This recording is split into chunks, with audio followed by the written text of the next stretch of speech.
Buenas noches, amigos, bienvenidos a Milenio 3. He cumplido 42 años y la verdad es que todo se me ha pasado tan deprisa.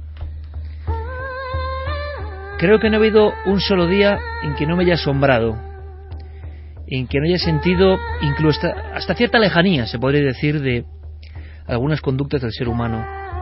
Incomprensión, es esa mezcla: asombro, incomprensión, fascinación por la vida.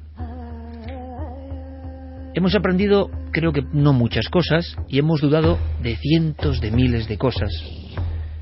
Curiosamente, hay unos pocos valores, unos racimos concretos, y lo demás es todo nebuloso. Uno, conforme pasa el tiempo, se da cuenta de que el mundo es un lugar extraño y fascinante a la vez, que merece la pena, desde luego, vivir, que vivir es un tesoro increíble que da la sensación que nunca acabamos de abrir intensamente, del todo, como si no nos dejaran.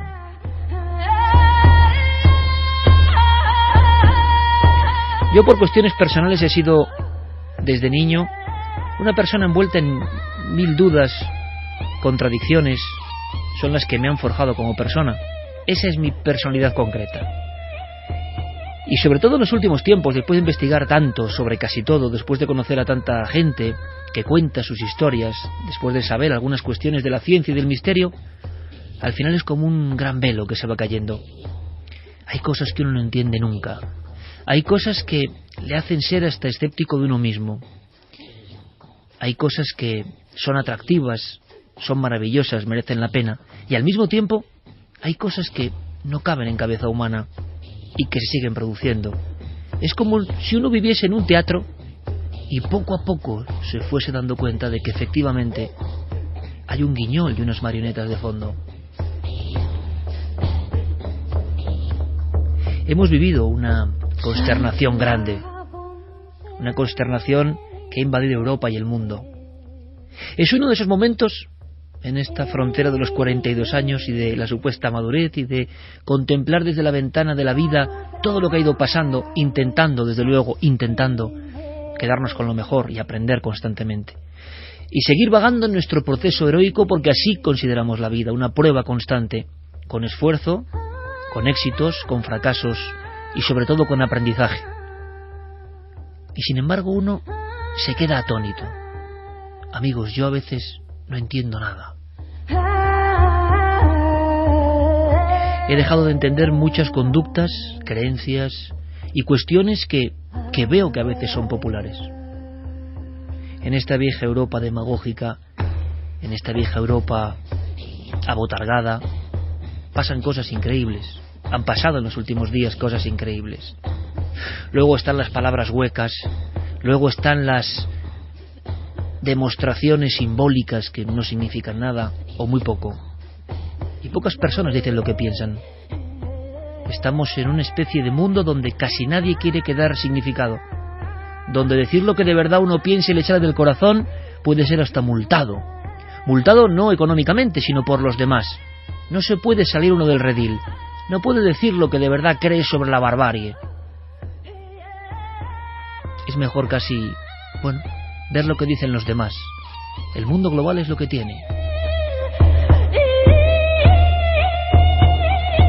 Como os digo, tengo 42 años y solo sé que la vida es sagrada y que todos deberíamos proteger la vida a cualquier circunstancia, ante cualquier perspectiva.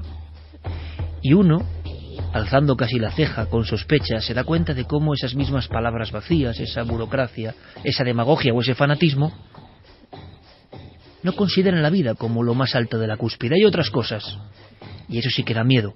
Me sigue diciendo gente por la calle: ¿qué miedo dan tus temas? Y digo, no, tú abre la ventana y mira la realidad, porque ahí está el terror con sus múltiples formas, no en mi programa. En mi programa lo único que hemos pretendido en los últimos 13 años es intentar comprender el asombro, la fascinación y la perplejidad que nos da la vida, y que nos da cada cerebro humano, cada persona.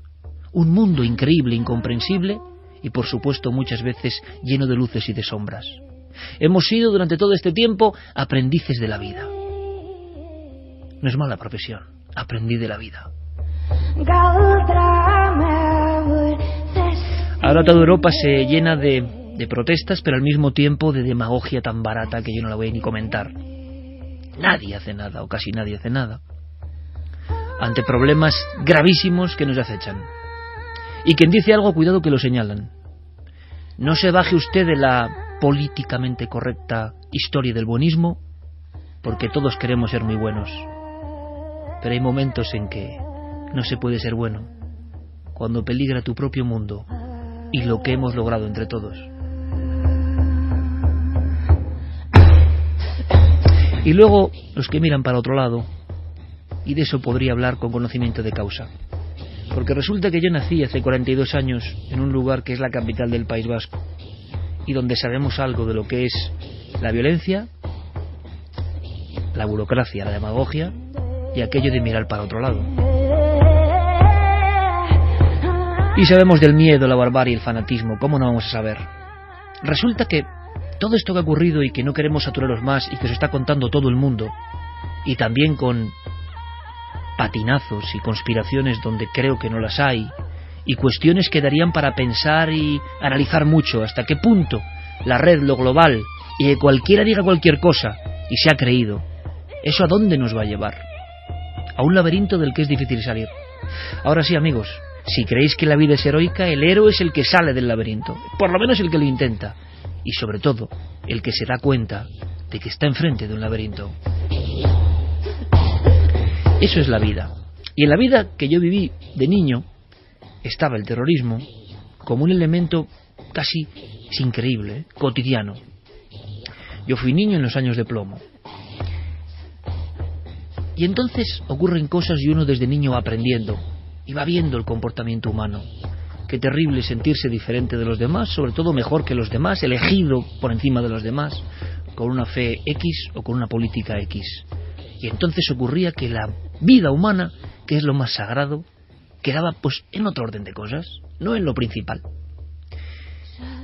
Este terror que hemos vivido, que se ha vivido en Francia, nosotros lo hemos vivido también en el País Vasco y se ha vivido en cualquier ciudad de España importante y en Madrid, por ejemplo. Y podemos sacar alguna conclusión, pero no vamos a hablar de política, que no es lo nuestro. Vamos a hablar del misterio, que es mucho más importante que la política y que nos enseña mucho más, y que no es vacío, y que no es burócrata, y que no es demagogo, y que habitualmente no mira para otro lado, sino que pone las señales por si tú quieres aprender. Yo recuerdo perfectamente ese miedo y esa incertidumbre, y sobre todo cuando vine ya a Madrid y estudiaba periodismo, yo decía, ahora me doy cuenta aún más de este horror y de este sinsentido. Y lo estamos viviendo. Un 17 de octubre de 1991 ocurría algo en el barrio de Aluche. Había 3 atentados al mismo tiempo. Seguramente los más jóvenes, y por fortuna para ellos, no lo recordarán. Han vivido en otra época y por fortuna también ahora parece que ese miedo se nos ha ido pasando un poco. Y resulta que viene otro miedo todavía más irracional. Es como la eterna historia, el eterno bucle de locura en el que parece que el hombre, el ser humano, no puede zafarse. Aquel día me ha venido a la memoria cuando mis compañeros me han puesto sobre la mesa el día de mi cumpleaños, pero desde luego sabiendo muy bien lo que hacían, incitándome a un viaje terrorífico de verdad, es así, es el terror. La propia raíz de la palabra lo dice. Tengo en las manos la portada de ABC del 18 de octubre del 91 y no sé ni cómo describirlo. Era un atentado, en el suelo una niña dada por muerta, 13 años, pero que vivió. Un poco antes, exactamente 1 hora antes, en la calle Duquesa de Parcent, cerca del barrio de Los Cármenes, había muerto un teniente, Francisco Carballar, en un Peugeot 309. Una niña también fue herida grave. Y a las 8:55, en un humilde SEA 127, una madre llevaba a su hija al colegio. Esa madre perdió el brazo y la pierna. Esa niña se quedó como un símbolo. Esas fotografías y los vídeos dieron la vuelta al mundo. La madre ponía pasaportes y DNIs. Ella era la hija. Salieron reventadas por los aires. Las femorales rotas, la sangre a litros. Esa niña fue un símbolo de lo que era la lucha por la vida. Se llama Irene Villa. Y seguro que ahora con el nombre muchos han conectado con la historia. Y han conectado con miedos antiguos que creíamos ya enterrados y que son reales. Pues Irene Villa nos va a contar una historia de vida, casi de frontera con la muerte y de presagios. Y eso es lo que nos interesa, porque parece que en muchos casos, no solo en este, cuando está el shock de esa muerte irracional, de esa muerte terrible, de esa muerte provocada por no sé qué historias, fanatismos, políticas, ideas delirantes que ponen la vida por debajo. Cuando ocurre eso, también el misterio actúa. También hay señales. No es el único caso, repito, y estamos investigando.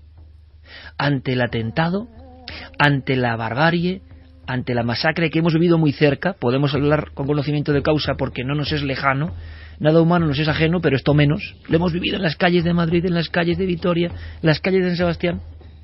Resulta que pasan cosas. Resulta que el misterio que está en la vida siempre, también está aquí. Y resulta que nos va a dejar, os lo aseguro, asombrados y aprendiendo algo, que es lo importante. No queremos hacer política, no queremos contaros cosas de conspiraciones ni de historias cuando todavía nada está comprobado. Lo que queremos es viajar a nuestro propio pasado y sacar algo en conclusión. Va a ser un viaje difícil de olvidar, porque pocas historias, os advierto, tan humanas, tan profundamente y sagradamente humanas, como la que esta noche, si queréis, podemos compartir en Milenio 3.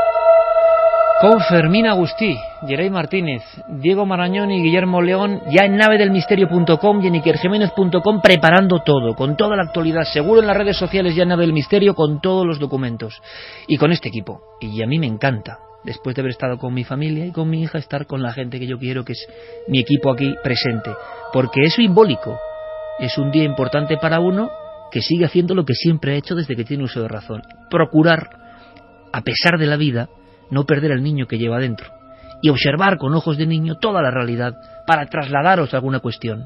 ¿Por qué hacemos esto? Pues todavía tampoco lo sé. Repito, 42 años ya es bastante y tampoco lo sé. Pero me encanta hacerlo.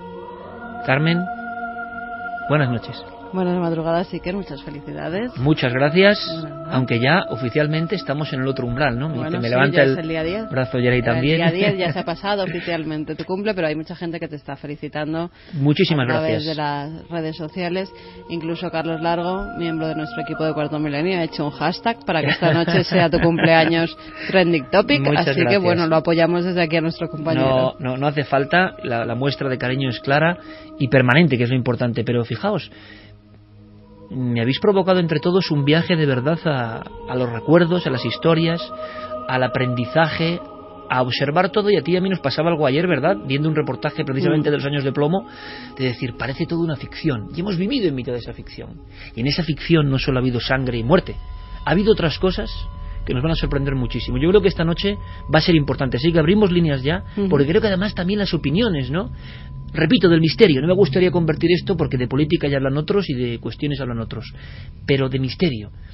Es asombroso, ¿no? En situaciones límite, cómo el misterio también da sus claves y mensajes. Sí, además es curioso, ¿no? Cómo teníamos preparado este tema antes, desde el domingo pasado, y justo esta semana se produce pues todo lo que hemos vivido en Francia. Con lo cual, bueno, es una muestra de que las casualidades no existen y que también hay que estar muy pendientes de lo que es el misterio en torno a unos dramas tremendos como se han producido en nuestro país y ahora los que estamos viviendo en Francia. Vamos a abrir las vías de contacto, Iker, a través del correo electrónico. Nos tienen que escribir a milenio3 con número @cadenaser.com, y en las redes sociales, en Twitter, en Facebook y en Google Plus nos tienen que buscar como Nave del Misterio.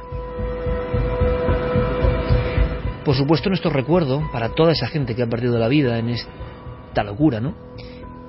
Y sin hacer araracas, y ni como digo, cada uno teniendo su idea, su terrible idea de qué puede pasar con la civilización. Decía Pérez Reverte en una columna sensacional, increíble, que yo recomiendo, que está recorriendo las redes, una columna como suelen ser las suyas, ¿no? Pero excepcional. Sí, que había escrito hace un mes, además. Sí, también un poco profética, pero como diciendo, no se puede ser romano y aplaudir las gracias de los bárbaros. Es que era así lo que decía Pérez Reverte, ¿no? ¿En qué sentido? En que hay que tener cuidado con la civilización occidental y ver qué hacemos con todo esto, pero no es mi cuestión, ni me voy a meter en camisa de 11 varas, como no se va a meter Santiago Camacho. Quiero, por supuesto, nosotros que sabemos lo que es la redacción, la vida en redacción, llevamos más de media vida en redacción, por supuesto, nuestro recuerdo, ¿no?, para un grupo de personas que simplemente estaban en una redacción intentando satisfacer a sus lectores con sus historias y que vieron cómo el terror se presentaba, ¿no? Eso por supuesto. Pero Santi, yo creo que hay que dejar pasar el tiempo. Tú lo dices muy bien, compañero, siempre. La conspiración en la historia y lo que falla, qué error es al minuto empezar a contar cosas, porque, ojo, que hay que dejar pasar un tiempo, porque si no estamos quizá cometiendo el error contrario. Buenas noches, compañero. Buenas noches, Iker. Pues sí, yo creo que este es un tema que de momento hay que dejar reposar. Yo no sé lo que ha pasado, aunque me causa cierta pena ver cómo parece ser que personas pues mucho más inteligentes que yo y bastante mejor informadas desde el minuto uno lo tenían absolutamente claro y sabían que esto era una conspiración terrible. Yo no soy ni tan listo ni estoy tan bien informado y por tanto pues voy a dejar tiempo para que surjan los datos, para que se calmen las aguas, para que se establezca todo lo que ha sucedido, para hablar con expertos que me iluminen sobre aquellos datos, sobre aquellos indicios que puedan parecerme más o menos sospechosos y que a lo mejor no lo sean, y cuando llegue ese momento pues tal vez diga algo o tal vez no haya absolutamente nada que decir.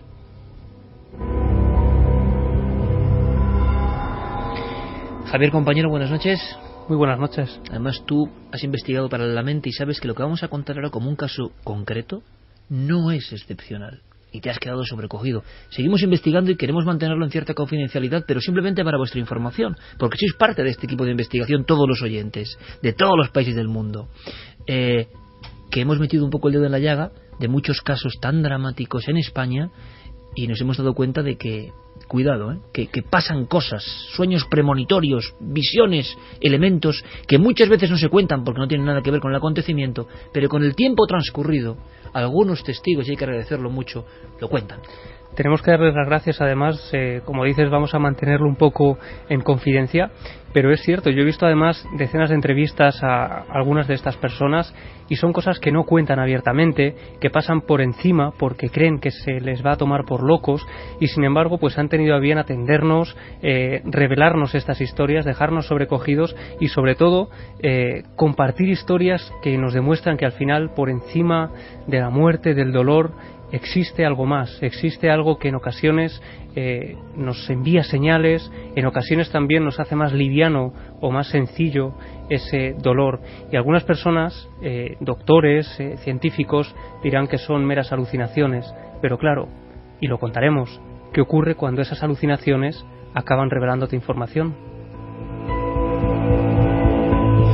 Os aseguro que este programa es muy especial, y os pido por favor la máxima atención para lo que viene a continuación. Lo primero es un documento sonoro que nos enviaba Diego Marañón, nuestro compañero, y que, fijaos, a mí, estando solo en el pequeño estudio donde yo voy preparando las músicas y las cuestiones, y con Fermín sacamos los elementos, los cortes, es decir, la precocina para que luego vosotros tengáis toda la información, he tenido otro flash, ¿no? La portada de una ABC de ese 18 de octubre del 91. Por cierto, ese día yo iba a la facultad y no pasaba lejos de allí. Es decir, uno siente, ¿no?, que no permanece ajeno a ese mundo, aunque ahora lo vea casi como una ficción increíble, y pasaba por la fuerza de algunas ideas, cómo se posan y cómo generan la barbarie, la barbaridad, ¿no? Bueno, pues fijaos, ha habido otro documento sonoro. Era la información que se daba en Informe Semanal, compañeros de el programa más veterano de la historia de la televisión. Un recuerdo siempre para nuestro querido amigo Baltasar Magro. Yo recuerdo una ocasión en que Baltasar Magro, en un acto, estaba él y sonaba la música de Informe Semanal. Ahora con Clara yo escuchaba la música de Informe Semanal y me ha dado, espero que os ocurra, amigos oyentes, una coz en el pecho, porque en este ambiente, con estas fotografías, y eso ha sido un traslado en el tiempo, por desgracia, se informaba de esto casi cotidianamente. Vamos a ver el resultado sonoro de eso. Ha sido un viaje en el tiempo, esa sintonía tremenda. Madrid, 8 de la mañana, asesinado Francisco Carballar Muñoz, de 47 años. 9-20, 200 metros del atentado anterior. María Jesús González Gutiérrez, de 40 años, y su hija Irene Villa, de 13 años, gravísimamente heridas. Pues es que, bueno, es una chica estupenda, efectivamente. Muy buenas tardes. Toda España ha quedado traumatizada por los terribles atentados de esta mañana. Mi madre me dejaba a mí en el colegio, luego iba a la comisaría y mi hermana se iba un rato antes. Le dije a mi madre, mamá, ¿y si nos han puesto una bomba a nosotras también? Y mi madre dijo, anda, hija, que eso solo se lo ponen a la gente importante y ni tú ni yo somos importantes. Buenas noches de nuevo y empezamos el programa. Irene Villa, esa niña de 13 años que fue víctima de un atentado terrorista en el mes de octubre pasado, ha vuelto a andar. 9 meses después ha dado un paso muy importante en su rehabilitación. Esta es la sintonía, el viaje en el tiempo. ¿Cuántas veces de niños y no tan niños vivimos la historia a través de estas coordenadas sonoras? Que son de otra cadena, pero me da igual. Era la televisión que había, y esta música nos traía muchas veces, hay que decirlo, imágenes de impacto, el horror, la vida, contar la vida. Y ocurría a través de esto. Y esto mezclado con estas voces de esa niña que, como en una nueva vida, simbólicamente o no, casualidad o no, a los 9 meses, vuelve a la vida. Es un renacimiento. Porque las imágenes en blanco y negro que yo he estado observando, Irene no tiene piernas, es un tronco humano, la sangre brota a litros, la dan por muerta, en las manos también faltan los dedos, tiene los ojos cerrados como en un sueño, el coche es una especie de piña desmadejada de hierros, es un humilde 127, la madre ponía pasaportes y DNIs, ese debía ser su pecado, y la niña de 13 años que le gustaba patinar, bailar, en una casa muy humilde que se describe en las noticias y en los periódicos con la vida truncada, pero no murió. Nos cuenta su historia. Clara Tauces tenía contacto con ella. Clara, buenas noches. Buenas noches, Iker. Quiero felicitarte personalmente por este trabajo, porque Gracias. De verdad es emocionante, es emotivo, es importante en un momento como este, porque el horror, la barbarie, el matar a alguien por sus ideas, y me da igual las ideas, unas que otras, me da igual, es un sinsentido tan grande que nos va a emocionar, yo creo, y nos va a provocar una introspección, un viaje a nosotros mismos, una reflexión, porque a veces se dicen consignas y cosas y no se piensa en lo que se dice, pero es que encima, Irene, tú ya lo detectaste, te dejó varias de esas perlas que habitualmente no se cuentan, y por eso hemos vuelto a entrevistarnos con ella. Cara a cara tú has estado de nuevo con ella, estaremos en ocasiones con ella, evidentemente, porque primero es un ejemplo de superación como pocos yo recuerdo. Y ahora, viendo las fotografías, viendo la verdad un poco que estaba desdibujado en mi mente, claro, han pasado 23 años. Ahora me he dado cuenta del milagro de la vuelta a la vida y toda una serie de símbolos que quiero que compartáis con nosotros. Porque el ejemplo, y ella da conferencias sobre esto, es de superación. En efecto, ella, desde que tuvo el atentado, como de una manera dramática, la vida le cambió. Ella ese giro lo utilizó en positivo y lo que ha hecho es dedicarse a ayudar a todas las personas que tienen algún tipo de barrera que les impide seguir adelante. Ella me decía que este año ha hecho como más de 60 viajes para dar estas charlas. Y aparte de eso, ella es licenciada en Comunicación Audiovisual, Humanidades y Psicología. Forma parte del equipo de esquí alpino adaptado de la Fundación también, con el que ha ganado varias medallas, y es autora de varios libros. Uno de ellos, Saber que se puede, el primero, es donde ella relata todo lo anterior, lo que antecede al atentado y cómo posteriormente encaja este golpe de la vida, ¿no? Después tiene otro libro que es Nunca es demasiado tarde, princesa, donde de manera novelada ella cuenta varias historias de superación. Y bueno, hace un par de días acaba de salir un nuevo libro que se llama El libro abrazo, que es un libro que realmente es una especie de diario para que nosotros llevemos ese diario con unas consignas para ayudarnos a sacar las partes buenas que tenemos, a potenciarlas y a intentar disminuir aquellas partes que son en las que fallamos, ¿no? Claro, a mí recuperar esta fotografía, por eso me refiero constantemente a ella, me ha impresionado tanto Es una fotografía simplemente, no tengo que ver más. Resume todo. La soledad. Resume que Irene en este momento, que estuvo en coma evidentemente, está en un mundo batallando donde nadie puede ayudarla. Está sin piernas, está tumbada en el asfalto, nadie daría un duro por su vida en ese momento, pero además arrebatada en el momento en que empieza a vivir de verdad, de una forma, con un conflicto en el que ya no tiene nada que ver, con una historia en la que ya no tiene nada que ver. Le podía pasar quizá a cualquiera, le pasó muchas veces a cualquiera. El asunto es, ella es un ejemplo de superación increíble, pero ella vivió varias cosas que ahora tienen cierto significado. La primera es brutal, es un sueño. Sí, ella tardó bastante tiempo en contar este sueño, no habló de ello en principio.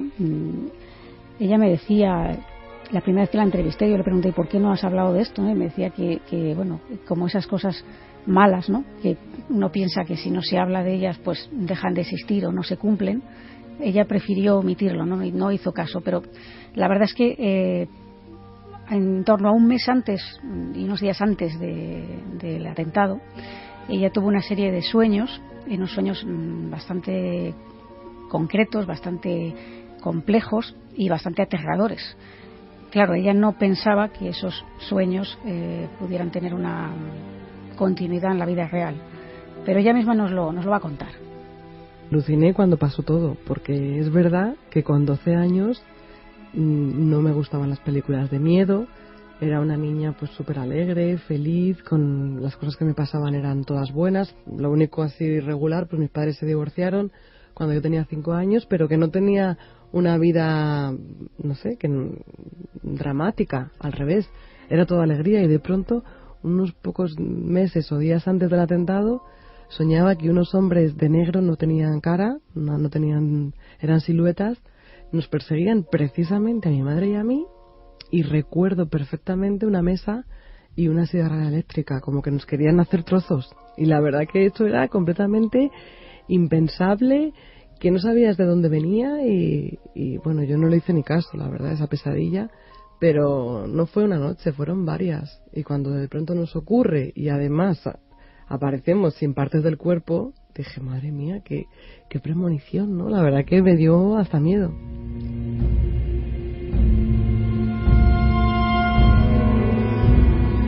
Tiene la lucidez Irene Villa para contarlo con esa fuerza. Vais a verlo y vais a vivirlo, amigos, porque es un símbolo, ¿no?, de la barbarie y de lo que hemos vivido en España. Parece increíble ver esa fotografía de la niña sin piernas, como dormida en un sueño ya en el más allá, y saber que ha hecho todo lo que ha hecho, ¿no? Que por fortuna el trasfondo de esta historia es de superación heroica realmente, de luchar contra toda la adversidad. Todos los problemas que nosotros podemos tener, ¿dónde quedan en comparación con la niña de la foto, ¿no? Por tanto, hay una enseñanza aquí para todas aquellas personas que, como nos pasa a todos, tienen peores y mejores momentos, malas rachas. A mí no me gusta el morbo gratuito, pero si tienen algún problema, casi como shock, que vayan a esa portada y que vean a esta niña, y que sepan lo que esta niña ha hecho, y que imaginen lo que ha sido el viaje a la vida de esta niña. Y entonces igual, si tienen un poco de vergüenza, como tenemos todos, cojan fuerza para decir, hombre, lo mío, sí, vale, es mi problema, pero ha habido gente que ha superado esto que parece el horror y el infierno más descarnado, ¿no?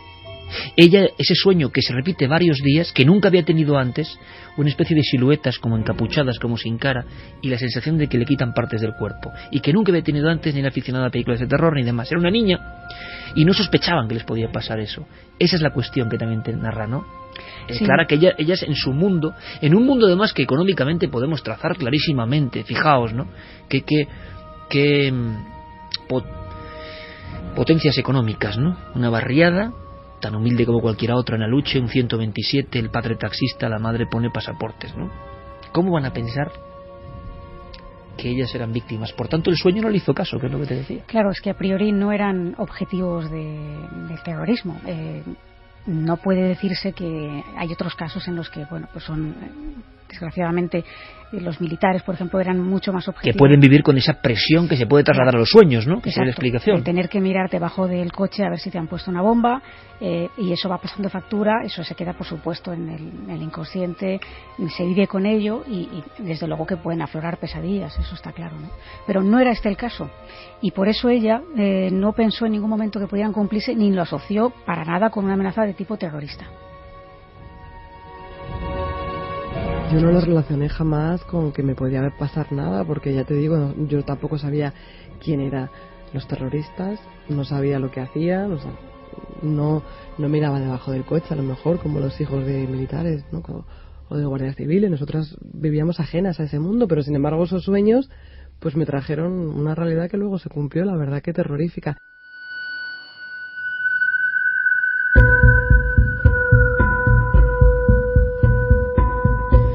La verdad, sinceramente, y luego opinaremos, no sé qué significa esto, que tú tengas unos sueños premonitorios, porque tampoco te puedes salvar de lo que va a ocurrir. Es como si el cerebro se adelantase, como si unos símbolos se adelantasen. Deberíamos saber más de por qué pasa eso y pasa tantas veces. Otras veces no ocurre, evidentemente no ocurre. Ella, por tanto, no hace caso a esas pesadillas, clarísimas, simbólicas, porque no es lo mismo, Clara, pensar incluso en una explosión, a que unos encapuchados te troceen y que luego, precisamente, las fotografías e imágenes que dan la vuelta al mundo, lo que tuvo de casi de clic social este atentado en concreto, como ha habido otros. Por desgracia, no todos los atentados se miraban igual, y otros pasaban ya casi como por costumbre. Increíble que el ser humano se acostumbre a esto, pues se acostumbraba. Nos pasa en todas las noticias, en todas las cuestiones. Sin embargo, la simple imagen de una niña sola en el asfalto, sin piernas, casi a la altura de la cintura, eso provocó un shock general, como provocaron otros acontecimientos, como la muerte anunciada de Miguel Ángel Blanco, y como otras cuestiones que dices, ha habido atentados más tremendos, más terribles, aquí no hay muerte, en el caso de la madre y la hija. Y sin embargo, lo que hace diferente a esta historia, que se queda para siempre enhebrada en la memoria colectiva española, es la falta, la amputación, lo traumático. No hay muerte, pero hay casi algo peor, ¿no? Uno piensa que es casi peor. Y precisamente Irene sueña varios días con eso. No es una muerte, es que la van a trocear. Y es lo que le pasa a ella y a su madre. Hay más familia, hay hermana, hay padre. No, solo ellas dos.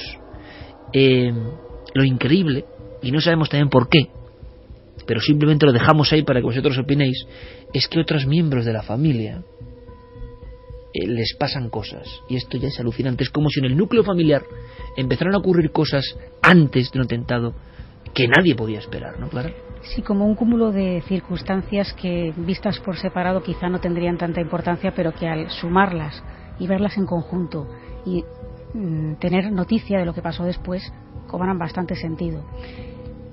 Como decimos, Irene tiene una hermana que se llama Virginia, que era un poco mayor que ella. En ese momento Virginia tenía 15 años, iba al instituto, y esa mañana no estaba muy tranquila. Acababa de producirse otro atentado, del que hemos hablado antes. Una hora antes, 7:55. Muy cerca de donde ellas estaban. Y Virginia no tenía nada claro el hecho de... O sea, estaba muy intranquila, ¿no? Esto fue un poco lo que ella vivió. Mi hermana, por ejemplo, también lo que tuvo aquella mañana fue también la sensación de que algo malo iba a ocurrir. Porque ella... Bueno, escuchamos una explosión desayunando a las 3 y había habido un atentado justo muy cerquita de nuestra casa. Entonces ella tenía que irse al instituto y no quería irse. Le dijo a mi madre, no mamá, yo no me voy, que tengo miedo. Y mi madre, pero hija, ¿miedo de qué? Tú vete a clase, que vas a llegar tarde, que no pasa nada, no te preocupes, yo dejo a Irene en su colegio, luego me voy a la comisaría, que hacía DNIs y pasaportes, y que no va a pasar nada. Pero claro, a mí me transmitió ese miedo. Y antes de subir al coche, precisamente, le dije a mi madre, mamá, ¿y si nos han puesto una bomba a nosotras? Y mi madre dijo, anda. ¿Pero cómo nos van a poner una bomba? Si eso solo ponen a la gente que es importante. Y tú y yo no somos nadie. Así que venga, sube al coche. Y ya no nos acordamos de nada más.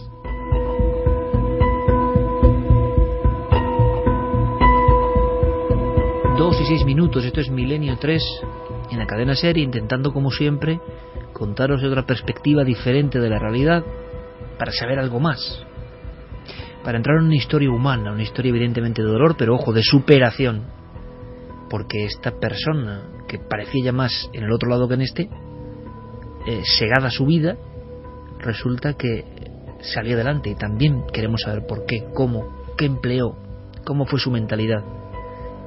Pero está claro que en la familia estaban ocurriendo cosas. Y lo de la hermana, que puede parecer lógico si está ocurriendo en Madrid eso, va más allá, con un acontecimiento que ocurre además en otro lugar que no es la casa.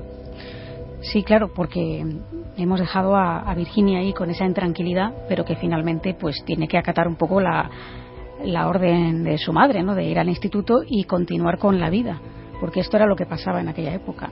Surgían atentados casi a diario y teníamos que seguir con la vida, y esos atentados salían constantemente en la televisión. Es muy curioso. Yo sé que además a la audiencia le gusta que a veces contemos cosas personales, que nosotros no hablamos por hablar y dejamos retazos de nuestra vida constantemente en este micrófono, ¿no? Y Clara hace poco en la redacción, hablando de esto, nos contaba que tú ibas al instituto en aquel momento, atravesando los coches convertidos en esqueletos humeantes del atentado de la República Dominicana, por ejemplo, sí, en el Madrid de aquellos años 86 en concreto, y que casi lo vivíamos, o se vivía con un enorme impacto, pero como si fuese una especie de mal sueño. No tenía que seguir su vida, no podía detenerse, ¿no?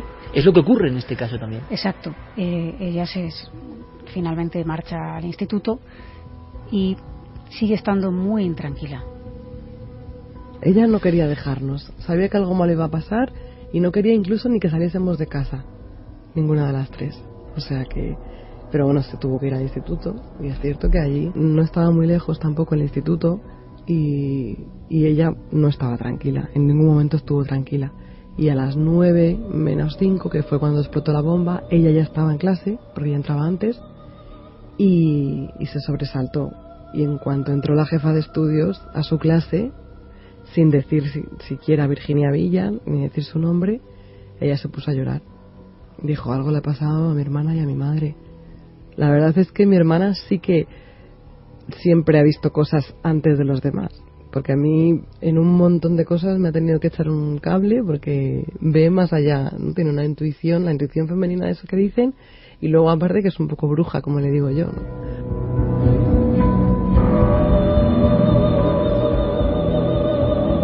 Y en ese momento, mientras la hermana estaba teniendo esa especie de angustia, de ese arrebato, que es otro elemento, y que tiene la conciencia clara de que a su madre y a su otra hermana le está pasando algo, es como si confluyeran ciertas cosas. Repito, este fenómeno no es único, sino que ocurre en varios casos, algunos muy conocidos, de atentados terroristas, y precisamente no de personas que tenían que tener la presión permanente, ¿no?, que se intuye, por ejemplo, pues en miembros de la Fuerza de Seguridad del Estado, que en el fondo estaban ahí pues con eso casi cotidianamente, ¿no? Eran personas que no podían ni sospechar que iba a ocurrir esto con ellos. Incluso civiles que no tienen nada que ver en ocasiones, también, ¿no? Entonces la premonición, cuando hay esa intensidad emocional, cuando la vida y la muerte se van a cruzar de una forma tan, decíamos, irracional, motivada por una fuerza tan primaria, quizá la colisión, pues puede que salte la chispa de este misterio. Irene Villa nos está sorprendiendo por la rotundidad, el aplomo, sin una gota de más ni de menos. Cómo cuenta su propia historia, porque otro la contaría de forma diferente, más dramática quizá, más doliente, más sintiéndose víctima, pero ella es alguien que vemos que tiene carácter, que ha salido de ese umbral, y luego en ese umbral pasaron cosas que nos va a contar, pero ella misma hace una especie de descripción de ese momento que su hermana estaba intuyendo, y esa descripción no hay que ponerle, sería una herejía, ninguna palabra más por mi parte, porque ella lo hace de esta forma. Gracias a que estaban las ambulancias ahí al lado cubriendo el atentado anterior, que por cierto no pudieron hacer nada por el teniente, sí, que se dejó 5 niños pequeños huérfanos, de los que me acuerdo cada día, por supuesto, porque fue terrible, pero es que esos médicos que no pudieron hacer nada por él, que murió en el acto, fueron los que salvaron a mi madre y a mí, porque yo con las 2 femorales rotas, o sea, perdía sangre a litros, y de hecho llegué, no respondía al electroshock. Y bueno, fue un milagro que de pronto me inyectaran sangre, que toda la gente se fue al Gómez Ulla a donar sangre, y la solidaridad de los madrileños, los españoles, de toda la gente que pasaba por allí, y gracias a eso sobreviví.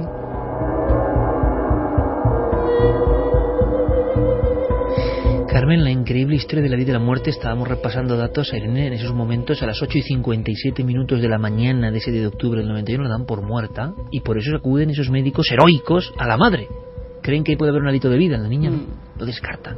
Claro, es que pues se ha visto en las imágenes que son... Hoy en día yo creo que esas imágenes no se publicarían porque son tremendas, son terribles. Pero sí, ella se encuentra en tan mala situación que incluso lo ha contado en otras ocasiones, en otras entrevistas, que a ella la dan por muerta y por eso acuden a atender a la madre, ¿no? Que además estaba buscando a su hija. Si recordáis esas imágenes, que a mí no se me han podido olvidar nunca. Yo creo que, aun siendo bastante pequeños, se nos quedaban, ¿no?, en la retina esas imágenes tan terribles. Y sí, eso es algo que está recordando mucha gente. ¿Qué está pasando? Bueno, no, cuéntanos ahora qué está ocurriendo, cómo es el recuerdo ante las palabras de Irene, lo que está contando con esa fuerza. Pero está claro, Santi, Javi, Clara, que ahí estaba ocurriendo algo que quizá ocurre siempre y no nos damos cuenta, que quizá siempre hay una señal que no percibimos porque no estamos abiertos a ella, porque no queremos verlo, y porque imagino además que verlo es muy peligroso, y tampoco queremos decir aquí que el que sueña con algo malo le va a pasar algo malo, ¿no? Tú que eres una experta en sueños, Clara, el sueño concreto de Irene, ¿cómo lo analizarías? No es un sueño muy normal, ¿no? Para mí es una premonición, no tiene otra explicación. Podría ser una coincidencia, pero vamos, me parece una coincidencia tan coincidente, valga la expresión, que para mí es una premonición. Santi, Javi, que luego el resto de miembros de la familia, algunos, estén en esa especie de campana de irrealidad, les pasen cosas, es otra de las facetas del misterio, ¿no? Bueno, en este mismo estudio de radio lo hemos podido comprobar hace tiempo. No chamanes, ni videntes, ni futurólogos, ni brujos, sino científicos que están haciendo probablemente la mejor neurociencia del planeta, están en posición de demostrar que el cerebro humano tiene la capacidad para adelantarse a los acontecimientos. Y qué mejor momento para que esa capacidad salga espontáneamente a flote que un momento que va a definir por completo el resto de las vidas de esa familia. Algunos con mayor sensibilidad, otros con menor. No sabemos quién sabe, si la madre tuvo un sueño parecido y sencillamente no lo recordó. Pero desde luego sí sabemos por sus propias palabras que Irene lo tuvo. Sí sabemos que como decenas de madres, decenas de hermanas, decenas de padres, la hermana Virginia tuvo ese presentimiento en un momento fatal. Y eso sucede en circunstancias dramáticas en todas las épocas, en todos los países, en todas las geografías. Cuando prácticamente día sí, día no, suceden cosas en Siria, en Pakistán, en Líbano. Supongo que decenas de madres y decenas de hermanas que no conoceremos nunca, que su testimonio no nos va a llegar jamás, en ese momento en el que un coche bomba o un terrorista suicida hace explotar su carga mortal, han tenido esa misma sensación. Supongo que ahora mismo lo que nos está subyugando de todo esto es que es un caso que todos lo tenemos grabado en el ADN patrio, en el inconsciente colectivo, y conocer que eso también sucedió en ese momento le da el doble, le da un plus de impacto emocional.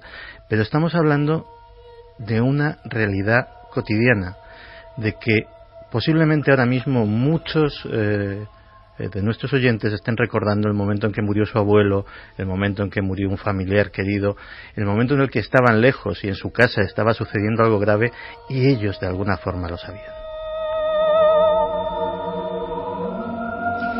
Y es que lo ha descrito perfectamente Santi, ¿no? Esa marca en el ADN patrio, en el inconsciente colectivo humano de esta comunidad concreta, pues resulta que ahora muchos se dan cuenta, jolín, aquí también está el misterio, ¿no?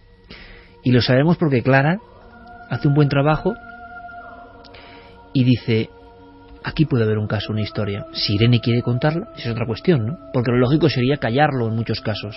Y entonces, nunca pasa nada. Las señales están muchas veces. Lo importante es intentar leerlas ¿Con qué código? Eso ya es otra cuestión, claro, no es fácil. Y sobre todo luego contarlo. ¿Para qué? Para darnos cuenta de que esto debe ser más cotidiano. Quizá aquí están esas potencialidades ocultas del ser humano que todos hemos intuido desde el principio del tiempo y que en situaciones dramáticas, ¡pum!, se disparan de esta forma. Claro, pero de alguna forma hemos decidido olvidar esas señales, dejar de hacerles caso. Cuando uno tiene un sueño de estas características, piensa que puede ser una pesadilla recurrente y efectivamente, de hecho yo esta semana me he preguntado en varias ocasiones ¿qué haría si de pronto tuviéramos uno de estos sueños? ¿Qué haríamos cualquiera de nosotros si el día de mañana, ya no digo ir a coger un avión y soñar que ocurre algo con ese avión, ¿no? Porque eso sí que es más o menos normal, pero lo que le ocurre a Irene, por ejemplo, que era una niña que no veía películas de terror, que de repente empieza a soñar con algo que no es común, porque soñar con unos seres de oscuro que intentan amputarte, una mesa de autopsias. Para una niña de 12 años, desde luego, no es un sueño normal, ni siquiera para una persona normal. Y sobre todo, la madre y ella, nada más. Eso es, la madre y ella, y que fuera un sueño recurrente, es decir, que se repitiera en varias ocasiones desde un mes atrás. Y que luego las imágenes, repito, que convierten esto en símbolo, son precisamente la falta de esos miembros, ¿no? Claro. Provocan el shock, provocan la incredulidad en el público, es decir, esto ya es el horror, esto por desgracia no puede ocurrir, ¿no? Esa revolución pasa durante el año 91. ¿Por qué esas imágenes tienen eso concreto? Y desde luego yo creo que estoy con Clara en que esto tiene, bueno, no sé, de explicarlo de forma racional sería muy complicado, y más sabiendo que hay otros casos en los que ocurre algo muy parecido, que unos días antes de repente un sueño parece revelador y eso acaba demostrándose unos días después.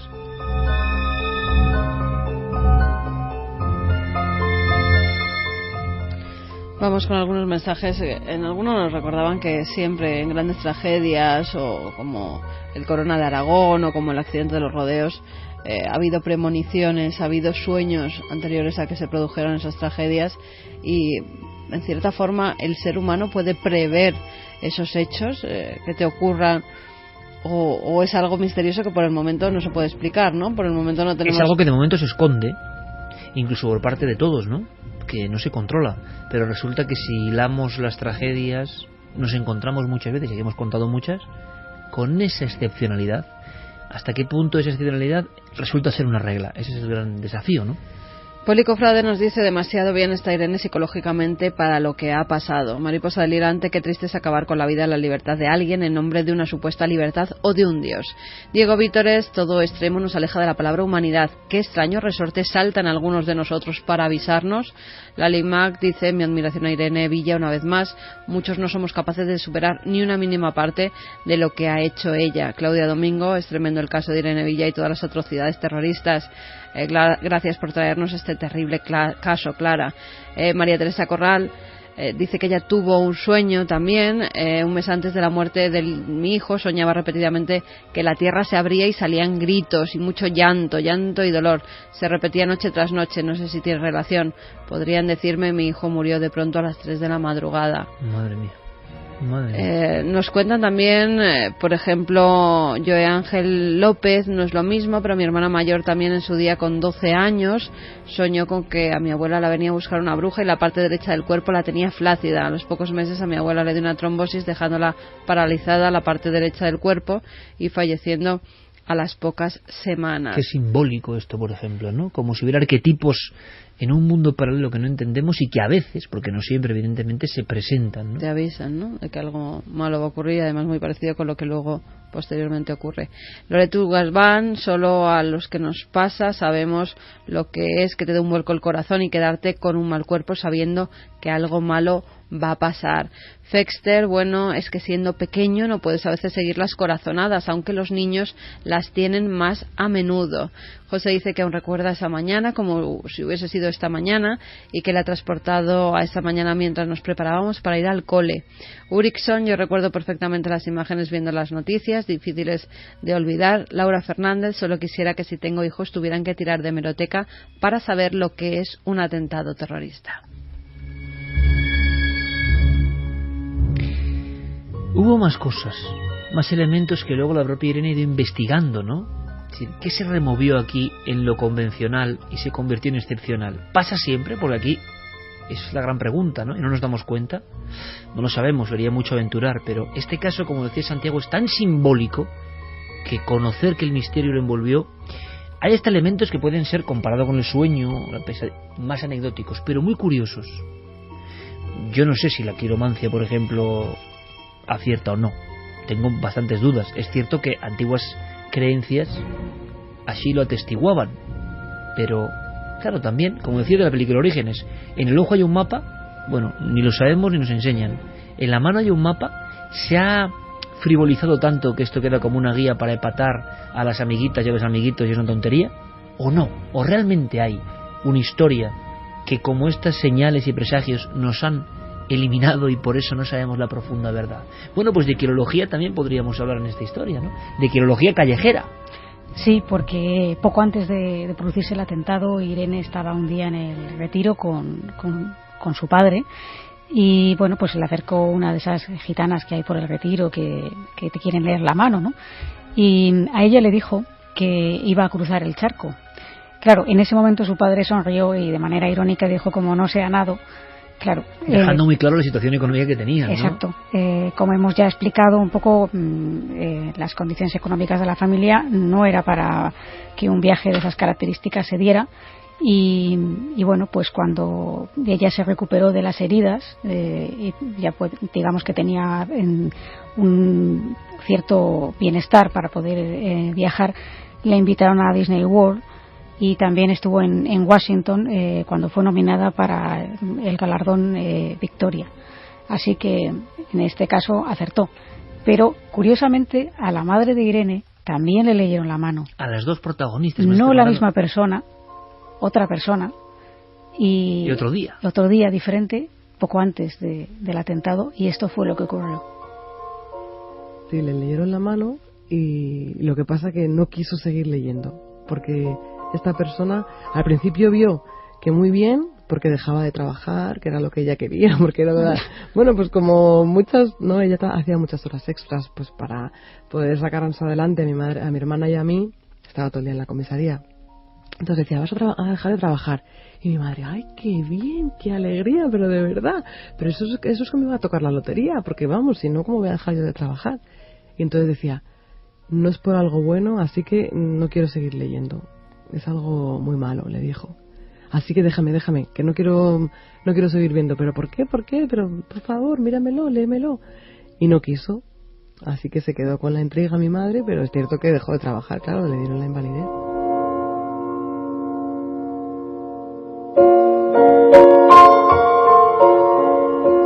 Donde empieza lo anecdótico, acaba lo casual, surge el misterio, pero desde luego que alguien te diga leyendo la mano que no va a seguir porque vas a dejar el trabajo por algo malo, madre mía. Puro azar, la madre y la hija, como si estuvieran señaladas por algo, ¿no? Como si pequeños impactos que no son racionales estuvieran avisando de algo que ellas por supuesto no podían ni intuir, ¿no? La frase de Irene cuando ese día de octubre del 91 se monta en el 127, que quizá también los más jóvenes no lo sepan, ¿no? Pero era un coche pues de los más humildes que había, para que veamos un poco, ¿no? el entorno. Pone la llave de contacto y la última frase y después el no recuerdo es: hija, ¿cómo nos van a poner una bomba si nosotros no somos nadie? Por fortuna, ¿no? Pero parece que eran alguien y resulta que la explosión. Y para Irene un extraño viaje, un viaje que también te ha contado Clara y yo creo que es sumamente interesante, porque se produce además el debate que comentaba Javi, el vivir algo y el que alguien inmediatamente, rápidamente te diga no, tranquilo, que eso es eso, pero uno se quede con la sensación de que lo que ha visto no tiene que ver con las drogas, con la morfina, con los calmantes, ¿no? Y que esa sensación se quede ahí en ella siempre.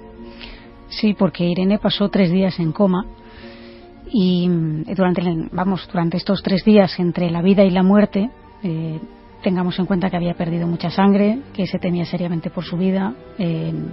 Bueno, pues en ese tiempo, mientras todo el mundo estaba muy preocupado por ella, en cambio tuvo lo que ella me ha definido como la experiencia más placentera de su vida.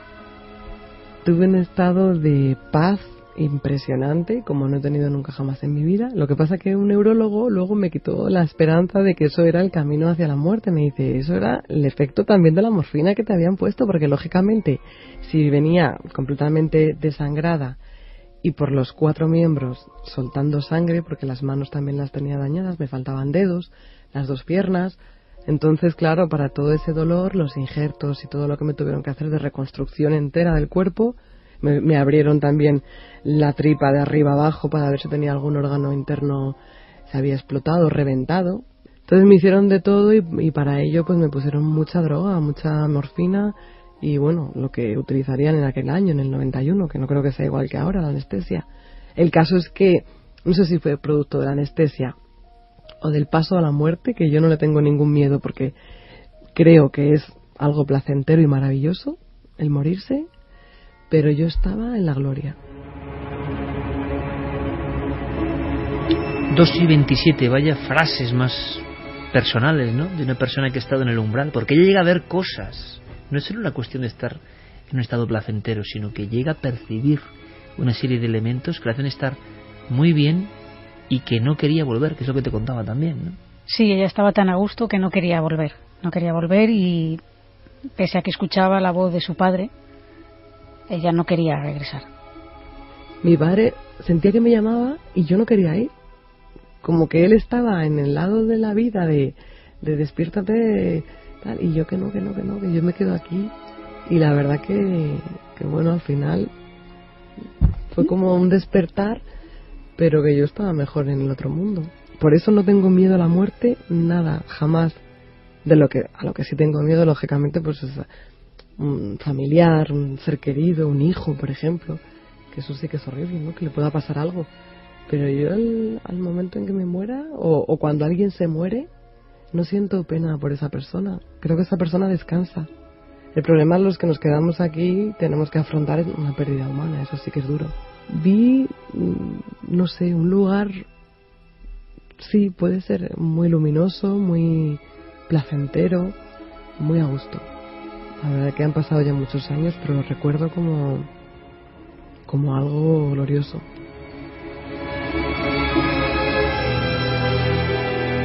Están Santiago, Javi, Carmen y Clara, que Clara lo sabe, pero con unas expresiones porque es profundo, no solo lo que cuenta, sino cómo lo cuenta, desde qué sentido lo cuenta.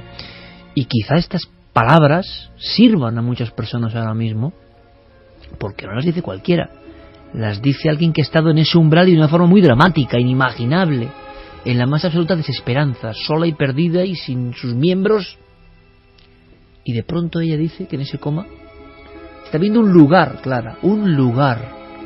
Y que luego enseguida viene el neurólogo a decirle, en el fondo, ojo, no sé si era el neurólogo que intervino en la operación o no, pero lo heroico, vital, fundamental, siempre lo digo, me quito el sombrero, la acción de los médicos, clarísimo. Pero viene alguien que ya da un aspecto, que sea queriendo o no, como para que no te salgas del raíl.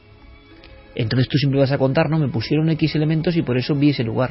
A lo mejor no tiene nada que ver, porque hemos visto que muchas personas sin esos elementos han visto prácticamente lo mismo, ¿no? Y también todo lo contrario, ¿cuántas operaciones se llevan a cabo a diario? Gente que le meten morfina, le meten anestesia y no ve ese lugar. Cualquiera, ¿no? Yo he tenido operaciones, alguna con anestesia general, por ejemplo, y la reacción o lo que uno vive es lo que viviría cualquier persona. ¿Por qué de repente gente que está con un pie en el otro mundo es justo la que tiene esas experiencias tan placenteras que le producen tal cambio que acaban perdiendo el miedo por completo a la muerte? Es que yo creo que, ¿verdad, compañeros? Hemos tenido aquí el renglón total de experiencia que en tu alma es tan fuerte que puedes hablar así. Es que si no hablas así, es que no se habla de la muerte, que es un gran dilema, enigma que está ahí.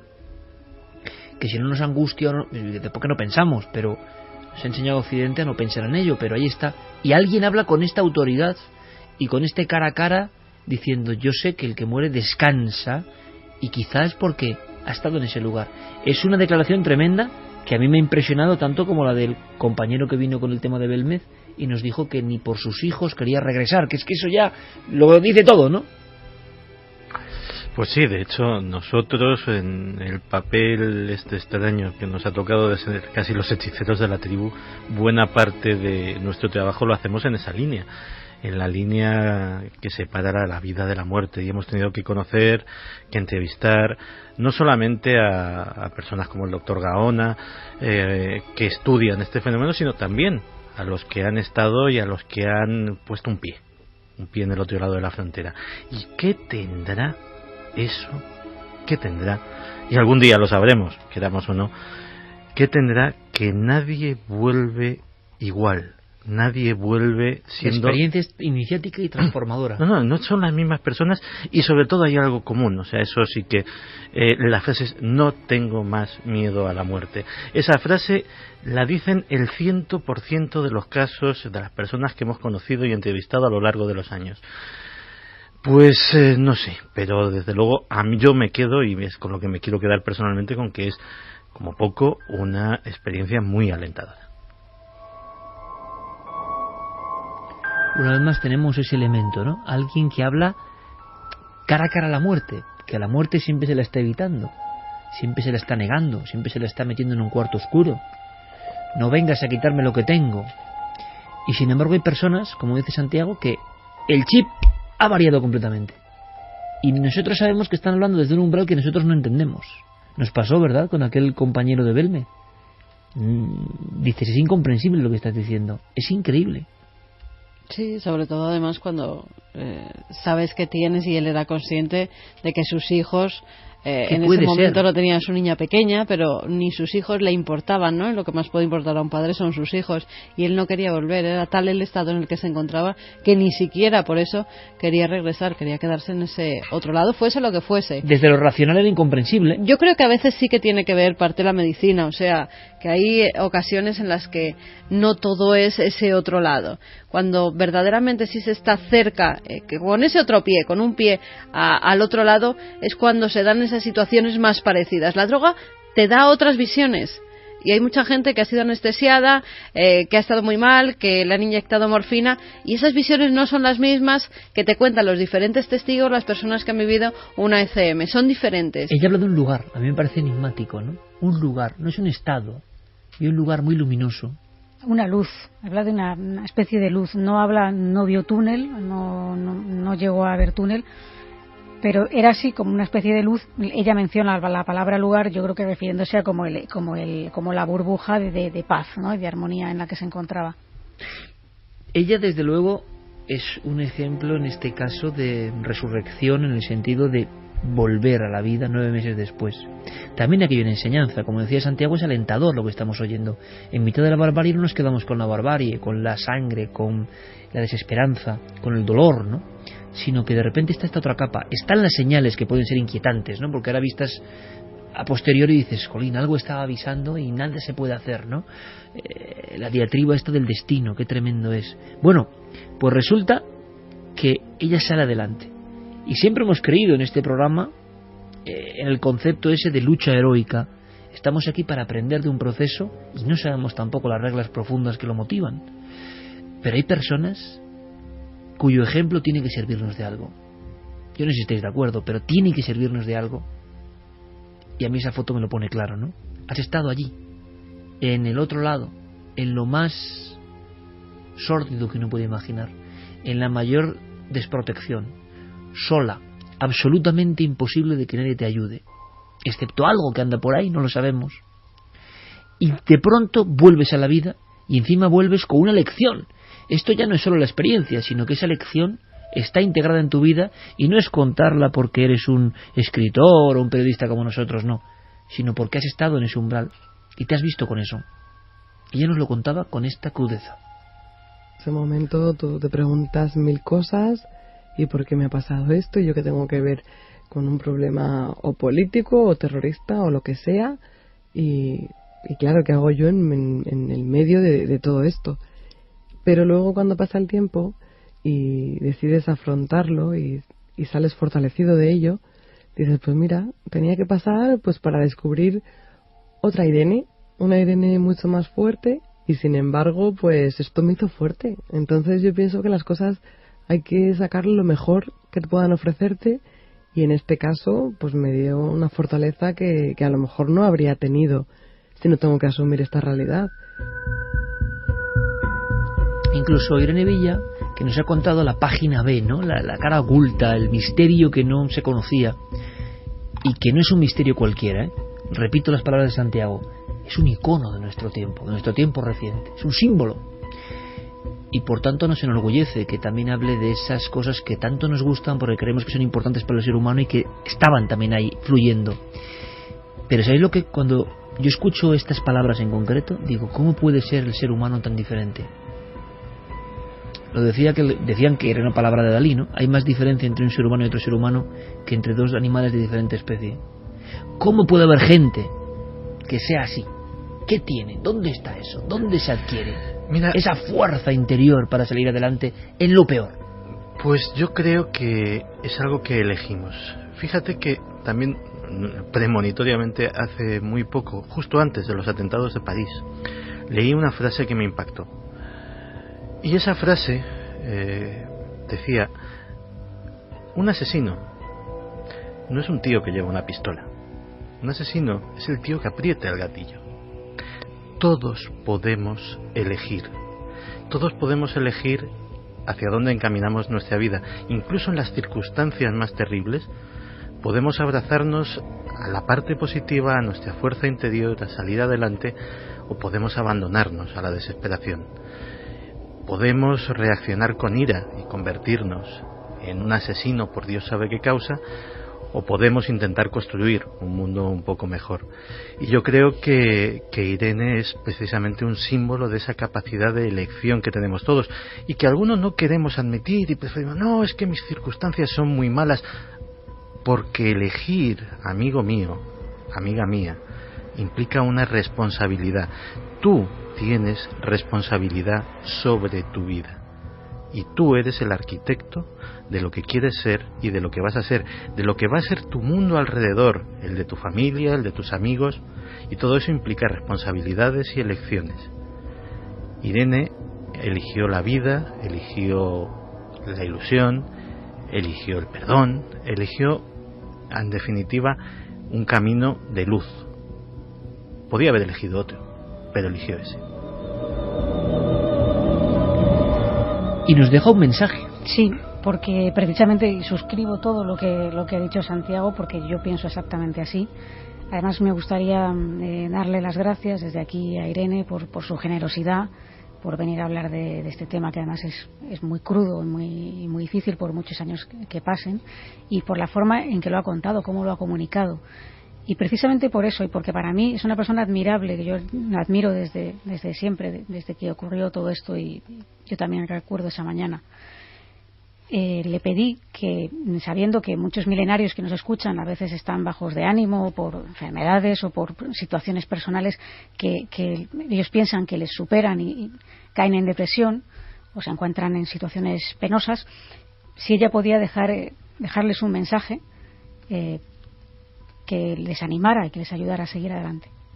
Pues que nunca dejen de luchar, porque aunque el presente sea duro y sea algo que uno no espera y algo terrible, pues que todo pasa en esta vida, y al final, si sigues adelante y crees en ti y luchas y trabajas, esa realidad se transforma. Y cuando es una realidad intransformable, que uno inmutable, que uno no puede cambiar, pues cambia tú mismo. Y eso me ha pasado también, ¿no? Cuando no he podido cambiar una situación, por ejemplo, una bacteria que se instaló en el tornillo que me han puesto, con el que camino mejor, pero la contrapartida fue estar todo el día en el hospital, antibióticos, pinchazos, medicación. Bueno, pues lo que tuve que cambiar fue mi actitud. Cuando me empecé a desesperanzar, dije, de eso nada, esto no puede poder conmigo. Si no ha podido una bomba, que como dice mi madre, estamos a prueba de bomba, pues no va a poder una bacteria. Así que yo creo que todo consiste en tener ese ánimo y esa esperanza a prueba de cualquier cosa que te ocurra en la vida, y que la única derrota es el desaliento.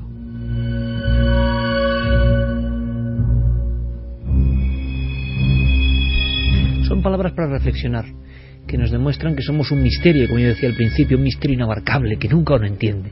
Uno no entenderá, si se pregunta las cosas, no entenderá nunca a su especie, ni se entenderá a sí mismo del todo, y la vida será una búsqueda, ¿no? La vida pasa, parafraseando a John Lennon, pero yo digo, mientras estás buscando, ¿no? La cuestión es, ¿por qué algunas personas... Ha habido una palabra que ha dicho Clara que me parece clave, ¿no? Y esto creo que es una enseñanza importante. Le supera. cuando los problemas, sean cuales sean, nos superan y cuando nosotros superamos al problema. Esa batalla, ¿no? Yo soy más fuerte o tú eres más fuerte. Bueno, yo recomiendo, y no es nada agradable, ¿eh? Pero algunos, que vayáis a esa portada del diario ABC, que se puede, en la hemeroteca, del 18 de octubre del año 91. Cuando veis esa foto, no hace falta decir más, lo que significa en su soledad, además, fijaos, ¿eh? Por encima para mí, de la violencia, la soledad de esa niña, como nadando en el asfalto. Cuando escuchéis lo que estáis escuchando y comparéis con esa foto, podremos decir, hombre, algo de nosotros tiene que decir. Hay que echarle redaños, sea cual sea la circunstancia que tengamos, porque sabemos que hay una fuerza que nos puede llevar. Lo contrario, lo vemos, ¿no? Nos ahogamos nosotros mismos, hombre, diariamente, a veces en vasos de agua, ¿no? Pues yo creo que esto, al final de un drama, puede ser una gran lección. Por tanto, como tiene ese elemento, Clara, yo te vuelvo a decir que gracias por traernos este testimonio realmente emocionante y simbólico. Las gracias hay que dárselas a ella realmente por venir aquí, además venir personalmente para hacer esta entrevista. Antes de marcharnos a Irlanda, para conocer otra historia desgraciadamente, el terrorismo, el terror es el tema, ¿no? Pero nosotros, como veis, con otras perspectivas poliédricas diferentes. Vamos a Irlanda porque ha habido una investigación que os va a sorprender. Pero sí me gustaría, ¿no? Unos mensajes sobre este tema tan especial. Ignacio dice, vaya lección de amar la vida que nos da Irene Villa a todos. Crazy, no me puedo imaginar la rabia que deben de sentir las víctimas como Irene al ver a los etarras salir en libertad impunemente. Dani Cobos, los pelos de punta escuchando los testimonios de Irene Villa. Mar 37, yo premoniciones no sé si son, pero si digo que no voy o no paso por un sitio, no lo hago. Una vez lo hice, no hice caso y pasó algo malo. Paula Berrocal, estoy totalmente alucinada de cómo cuenta algo tan espantoso y que a pesar de todo vea algo bueno. Increíble. Un KB2, para decir esas palabras, ojo lo que habrá pasado. Impresionante. Buenas madrugadas, quiero trasladaros una pregunta que siempre me he realizado. ¿De qué sirve tener una premonición si no puedes evitarla? ¿O cómo se pueden leer esas señales? ¿Se puede evitar el suceso? No es la primera vez que he tenido premoniciones, generalmente en sueños que son totalmente reales. Sería algo extenso de exponer. Muchas gracias. Es que a veces y saludos milenarios. Parece inevitable, ¿no? Nos decía Fernanda. Es el problema. Bueno, yo creo que a veces hay que hacer caso de esos presentimientos, de esos impulsos. Sí, hombre, por ejemplo, ante un viaje, pero en el caso este en concreto, ¿qué vas a hacer? Era coger el coche para ir al colegio, ¿no? Su hermana ya lo dijo, no salir de casa, ¿no? Ya, es verdad. Es curioso, ¿eh? Es no muy bueno eso. Es muy bueno eso. Hay una escena en un momento en que no salgáis ninguna. Eso me has dejado bloqueado, ¿no? Es decir, es verdad, se produjo un momento en que la hermana quiso retenerlas. Pero claro, quizá si no hubieran salido ese día, pero en algún momento hubieran cogido el coche. Ya, pero bueno, nunca se sabe, ¿no? Pero es curioso, porque lo ha dicho Carmen muy bien, esa intuición, ¿no? Es decir, pero es verdad que hubo un momento en que alguien de la propia familia les dijo no. Qué curioso, ¿eh? Y también es curioso que sean justo las dos niñas las que tienen este tipo de premoniciones, de visiones o de intuición de que algo puede ocurrir, y la madre, sin embargo, pues es la persona que intenta poner un poco de cordura, claro, digamos, de racionalidad, ¿no? La otra niña va al colegio y nosotros vamos al colegio. Es curioso, ¿eh? Hay una mente más infantil, quizá más joven, que está reaccionando o sintonizando con eso, y la otra no. Lorenzo dice, nunca había escuchado la parte misteriosa del atentado de Irene Villa. Es increíble cómo los sueños pueden decirte qué va a ocurrir. Basilio de la Iglesia, cierto lo de las premoniciones, yo he vivido alguna o algún hecho premonitorio y mi madre muy habitualmente ha presagiado cosas que se han cumplido. Entidad oscura, en los atentados del 11S hubo gente que dijo que días antes soñó con aquella tragedia, pero no se atrevieron a decirlo. Sara nos dice, recuerdo lo mal que me sentí una vez en el instituto mientras mi abuela moría en el hospital sin yo saberlo. Parece que nos une algo, ¿no? Hay un cierto cordón umbilical, sobre todo con familiares, que nos dice que algo malo están viviendo, que algo malo está pasando. Mario Leonardo dice, alguna vez se sueña varias veces con una misma cosa, nunca se da importancia al hecho, pero al final la propia experiencia pasa por algo similar o parecido, y es que siempre la misma pregunta, esto ya lo he vivido yo.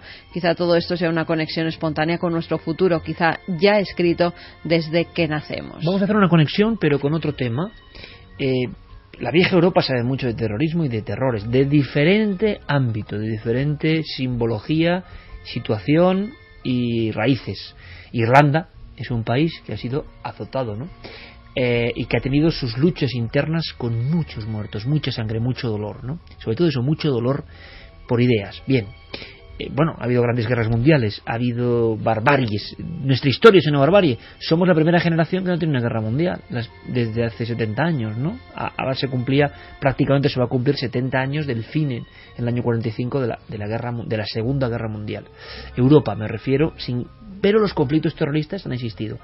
Resulta que ahora una investigación policíaca periodística saca a relucir unas cuestiones sorprendentes de verdad. Irlanda, los U2, ¿no? Cantaban tantas veces ese sábado sangriento, domingo sangriento, y decías, bueno, son como testigos de lo que está ocurriendo, ¿no? De esas revueltas. Bueno, pues ahora hay algo que os va a interesar. Nos lo cuenta Diego Madrid. Estamos en plena década de los años 70. Los movimientos independentistas en Irlanda del Norte se abren camino seduciendo a buena parte de la población, y los disturbios comienzan a ser un problema difícil de controlar. La causa es una innegable influencia social y política que los servicios de inteligencia británicos están a punto de dinamitar utilizando un arma mucho más poderosa: el miedo. Nos manifestamos porque desde la partición de Irlanda, los católicos aquí en el norte han sido discriminados por la mayoría protestante. En vista de la situación de falta de seguridad que hay en la provincia, todos los desfiles, procesiones y manifestaciones quedan prohibidos hasta nueva orden. Cualquier persona que participe en la organización de tales eventos se expone a ser detenida inmediatamente. La ley es la ley y debe ser respetada. Entre 1972 y 1974, la sociedad irlandesa está al borde del conflicto civil. Otra guerra, la psicológica, parece ser la única vía capaz de debilitar la imagen y la percepción por parte de la población de los grupos armados emergentes. Es entonces cuando, en un movimiento hacia el ocultismo pocas veces visto en la historia, el MI5 acusa a los independentistas de estar usando la magia negra para seducir a la población. El responsable de sacar a la luz esta sorprendente investigación ha sido Richard Jenkins, profesor de sociología de la Universidad de Sheffield. Sus revelaciones, recogidas en su último libro, llevan creando polémica desde finales de verano y nada tienen de ficción. Se basan en el testimonio directo y en las confesiones de varios oficiales, incluyendo al capitán Colin Wallace, el encargado de orquestar aquellas operaciones que él califica como ataques paramilitares a través de lo paranormal. El exorcista aparece en las pantallas como una estremecedora historia de horror, tan fiel a la novela de William Peter Blatty, del mismo título, que hace cuentos de niños de películas como La semilla del diablo o La psicosis de Hitchcock. Se habla de filtraciones a la prensa de noticias sobre satanismo, posesiones, pactos con el diablo, brujería y todo tipo de temores de corte espiritual. Sabemos ahora que el ejército, en un intento de hacer más creíbles sus acusaciones, aprovechó el estado de pánico creado por películas como El exorcista, llegando incluso a colocar velas oscuras y cruces invertidas en edificios abandonados de Belfast. Se intentó vincular los asesinatos y los episodios de torturas que estaban teniendo lugar con rituales de corte satánico. El objetivo, reforzar la sensación ante la devota sociedad irlandesa de que los disturbios y el clima de violencia recién instalado en el país habían abierto las mismísimas puertas del infierno. El miedo, pero el miedo que generó en los 70 especialmente, hemos hablado mucho de ella, esa película inimitable. Bueno, esta banda sonora de esta película son alaridos brujeriles de un momento concreto del Exorcista 2, El hereje. El Exorcista marca un antes y un después. La ola de pánico, Carmen, fue tan brutal, simbólica también, que lo que hemos escuchado, y preguntaremos a Santi, es absolutamente increíble. Cuerpos torturados, de interrogatorios, de atentados, de muertes, se atrezaban simbólicamente, haciéndolos pasar por una especie de gran ola satánica, sabiendo además que el otro bando tenía un miedo atroz por lo que estaba pasando con el exorcista. De repente el exorcismo se había convertido en un mundo cotidiano, cercano, cuando había estado siempre prohibido. Claro, y además las noticias que llegaban en torno a esa película pues eran tremendas. En los cines había de todo, desde vómitos continuos en las diversas emisiones que hicieron. largas colas que todos los medios de comunicación a nivel mundial ponían, por ejemplo, en los cines de Nueva York, en los principales cines de Nueva York, algunos de ellos destrozados por casos de histeria que se vivieron durante la emisión de la película. Hubo hasta informes psiquiátricos, médicos, porque psiquiatras como el doctor Grinson, por ejemplo, empezaron a ver que pacientes que estaba tratando por otro tipo de cosas, después de ver El Exorcista, pues recordaban cosas de su infancia y lo atribuían al demonio. Incluso había personas que ataques de ansiedad a los que eran asiduos, que les daban continuamente, creían después de ver esa película que había sido el demonio el que se había introducido en su cuerpo. Pero no solo este médico, él consultó con varias personas más, varios compañeros, y todos llegaron a la conclusión que desde que se emitiera la película del Exorcista, desde que fueron a verlos algunos pacientes, pues muchos de ellos habían duplicado las visitas que tenían, no solo de esos pacientes a los que ya estaban tratando, sino de nuevas personas que creían estar endemoniadas.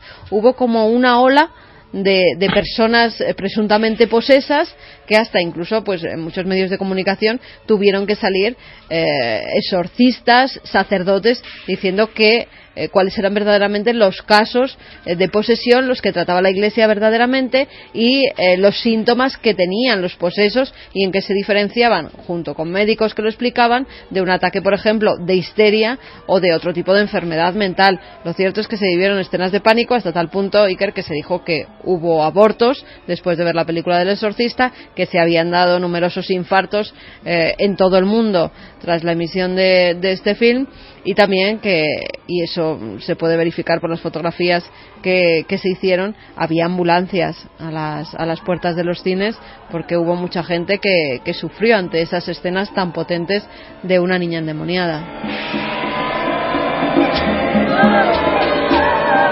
Algo tenía El Exorcista en su sonido, en su visión, en sus imágenes infiltradas fuera de la capacidad racional del ojo humano.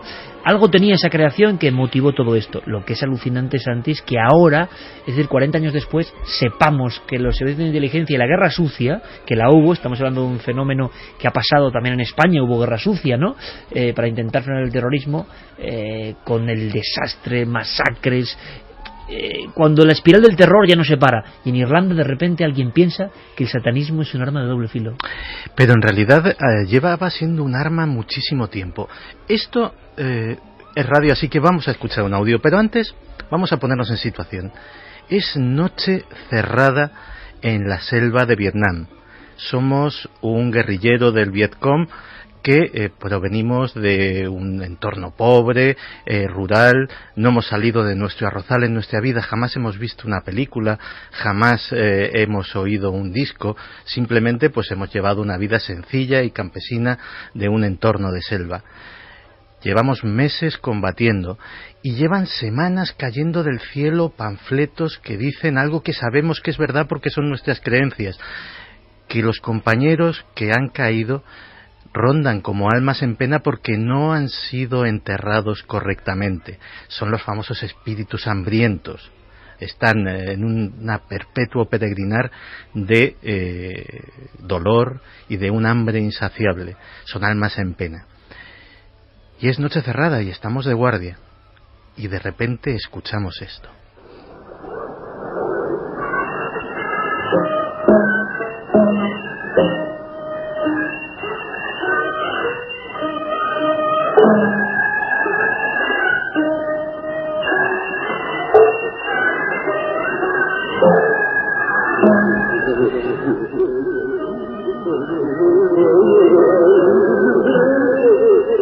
¿Esto qué es, Santi?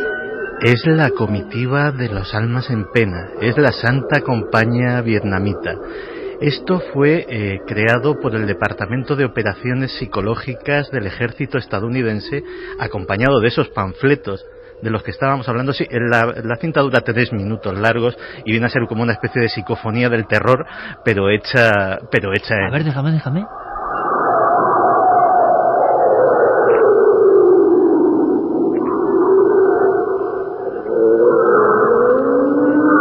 Curiosamente no se parece a ninguna psicofonía, es decir, las psicofonías tienen otro sonido, Pero esto es alucinante, ¿no? Se hace clarísimamente para amedrentar y lo consiguió. Y lo consiguieron en muchas ocasiones. Ten en cuenta ese aspecto que te he dicho. Estamos hablando de gente que se ha criado en un entorno rural, que su concepto de la tecnología, posiblemente el fusil que llevan es lo más tecnológico que han... Pero ¿y lo colocaban y lo ponían en ciertos puntos? ¿O? Claro, con grandes altavoces. De hecho, incluso había pelotones que llevaban mochilas con altavoces y amplificadores a la espalda y recorrían la selva para aterrorizar.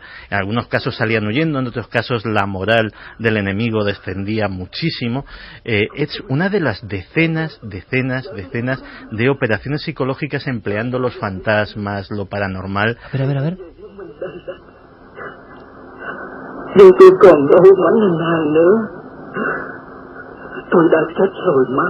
Esto es terrible, es que me estoy imaginando el alma del muerto vietnamita que le está hablando al otro, al lado de la foresta. Sí, que probablemente está diciendo algo así como que estoy muerto, no tengo sepultura, estoy vagando en esta selva y eso es lo que te va a suceder a ti si te pillan los americanos, básicamente. Ese es el mensaje. Es el alma que se comunica con el soldado, ejemplo clarísimo, increíble, Santi, que nos traes de la guerra sucia, ya no en Irlanda, sino en Vietnam. No muy lejos en las fechas de lo que está pasando en Irlanda. Prácticamente podía ser contemporánea las dos cosas. Alucinante.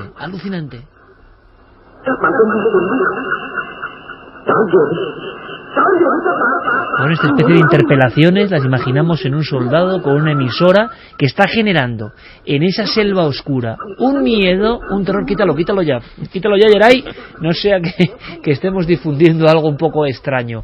Guerra del Vietnam, Esta es más bonita, Ennio Morricone, pero esta película, ¿sabéis que tiene otro tipo de maldiciones que un día contaremos, ¿no? El Exorcista 2 no tuvo suerte, y hay quien dijo que nunca se tenía que haber prolongado la increíble primera película. Pero vaya canción, Exorcista 2, mítica. Nosotros regresamos después de todas las noticias, después de toda la información, y yo lo tengo muy claro, ¿no? Y siempre lo digo, nosotros lo que hemos contado no da miedo. Hombre, esto último de Santi igual un poco, pero lo que hemos contado de Irene Villa y lo que nos ha contado Irene Villa, yo creo que es un ejemplo de transformación, de lucha y de pelea. Lo que da miedo, por desgracia, es lo que traen los compañeros, que es la última hora, lo que pasa en este loco mundo que ya uno a veces no lo entiende. Y como somos un poco Quijotes, a la vuelta, entre otras muchas cosas, vamos a hablar de uno de nuestros personajes preferidos. Creemos en ese espíritu auténtico del Quijote y nos vamos a contar alguna cosa, repito, que no es nada particular. Se está investigando en torno a nuestra obra más célebre, pero que tiene un lado también desconocido, como lo tenía este caso que hemos contado. Os dejamos con las noticias y luego viene nuestra información paralela.